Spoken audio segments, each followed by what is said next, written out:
के गवर्नर आरिफ मोहम्मद खान जी, मुख्यमंत्री श्री पिनाराई विजयन जी, केंद्रीय मंत्रिमंडल के मेरे सहयोगीगण, अन्य महानुभाव, देवी और सज्जनों, मैं पहले धन्यवाद देता हूं श्रीमान सर्बानंद सोनोवाल जी की टीम, श्रीमान श्रीपद यशो नाइक जी और हमारे साथी श्रीमान वी मुरलीधरन जी, श्रीमान शांतनु ठाकुर जी, एला करालियरकुम एंडे नन्ना नमस्कारम।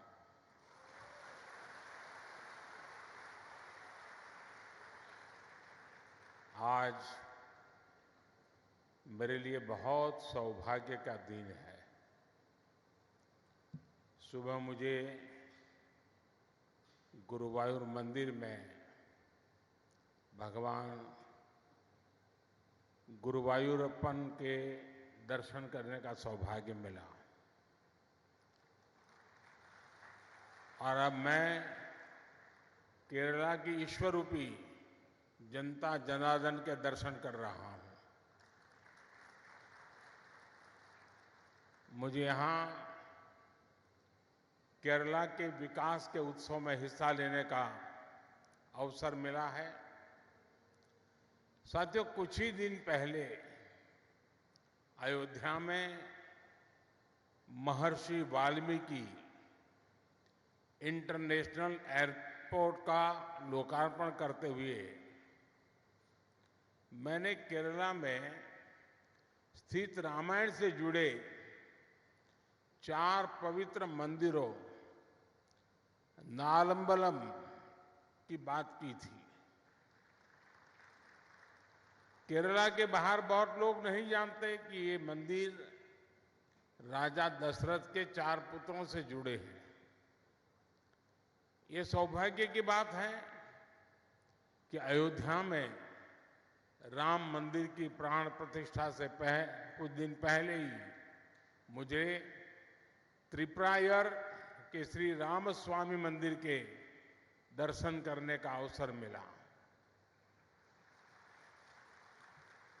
महाकवि एळुच्चन रचित मलयालम रामायण के कुछ छंद सुनना अपने आप में अद्भुत है। केरला के कई महत्वपूर्ण कलाकारों ने भी अपनी भव्य प्रस्तुतियां से मन मोह लिया।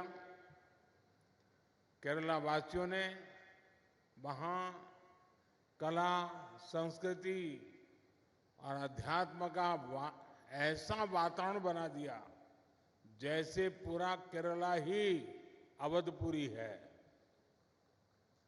साथियों, आजादी के अमृतकाल में भारत को विकसित राष्ट्र बनाने में देश के हर राज्य की अपनी भूमिका है।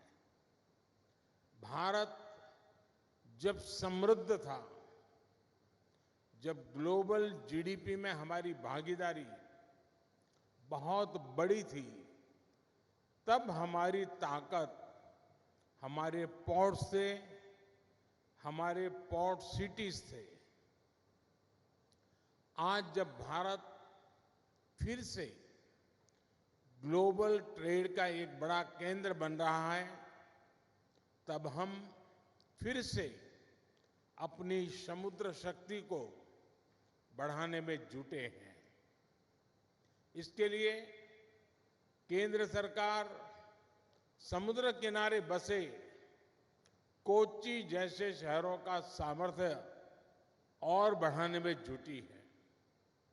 हम यहां के पोर्ट्स की कैपेसिटी को बढ़ाने पर काम कर रहे हैं, पोर्ट इंफ्रास्ट्रक्चर पर निवेश कर रहे हैं। सागरमाला परियोजना के तहत पोर्ट्स की कनेक्टिविटी बढ़ाई जा रही है। साथियों, आज यहां देश को अपना सबसे बड़ा ड्राई डॉक मिला है। इसके अलावा आज शिप बिल्डिंग, शिप रिपेयरिंग और एलपीजी इंपोर्ट टर्मिनल इंफ्रास्ट्रक्चर का भी लोकार्पण हुआ है। ये सुविधाएं केरला और भारत के इस दक्षिणी क्षेत्र के विकास को गति देंगी। Made in India aircraft carrier INS Vikrant के निर्माण का ऐतिहासिक गौरव कोच्चि शिपयार्ड के पास है। इन नई सुविधाओं से शिपयार्ड की कैपेसिटी कई गुना बढ़ जाएगी। मैं केरला के निवासियों को इन सुविधाओं के लिए बधाई देता हूं। साथियों, पोर्ट, शिपिंग और इनलैंड वाटरवेज के सेक्टर में ईज ऑफ डूइंग बिजनेस बढ़ाने के लिए पिछले 10 वर्षों में केंद्र सरकार द्वारा अनेक रिफॉर्म्स किए गए हैं। इससे पोर्ट्स में अधिक इन्वेस्टमेंट आया है और ज्यादा एम्प्लॉयमेंट जनरेट हुआ है।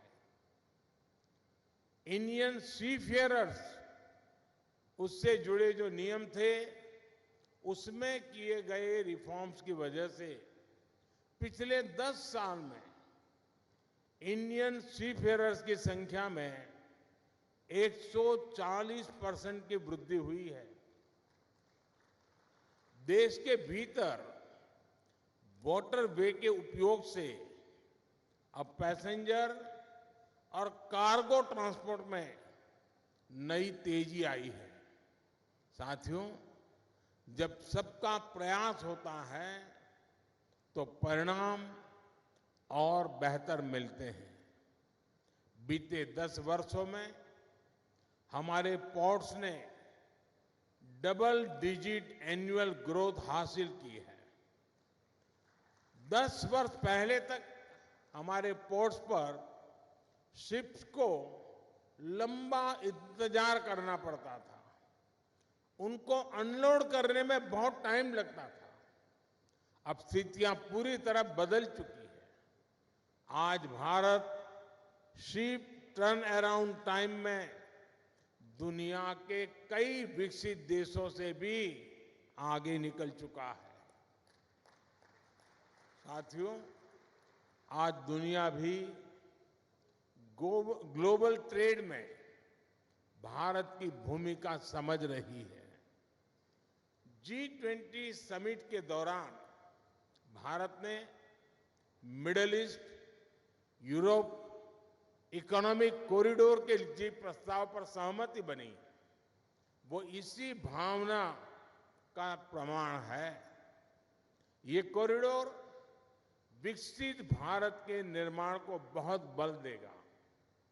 इससे हमारी कोस्टल इकोनॉमी को बड़ी ताकत मिलेगी। हाल ही में मैरीटाइम अमृत काल विजन भी लॉन्च किया गया है। विकसित भारत के लिए हम अपनी समुद्री ताकत को कैसे सशक्त करेंगे, इसमें इस लक्ष्य का रोड मैप है। भारत को दुनिया की एक बड़ी मैरीटाइम पावर बनाने के लिए हम मेगा पोर्ट्स, शिप बिल्डिंग और शिप रिपेयर क्लस्टर जैसे इंफ्रास्ट्रक्चर बनाने पर जोर दे रहे हैं। साथियों, केरला में आज जिन 3 प्रोजेक्ट्स का लोकार्पण हुआ है, उनसे मैरीटाइम सेक्टर में इस क्षेत्र की हिस्सेदारी और बढ़ेगी। नया ड्राई डॉक भारत का नेशनल प्राइड है।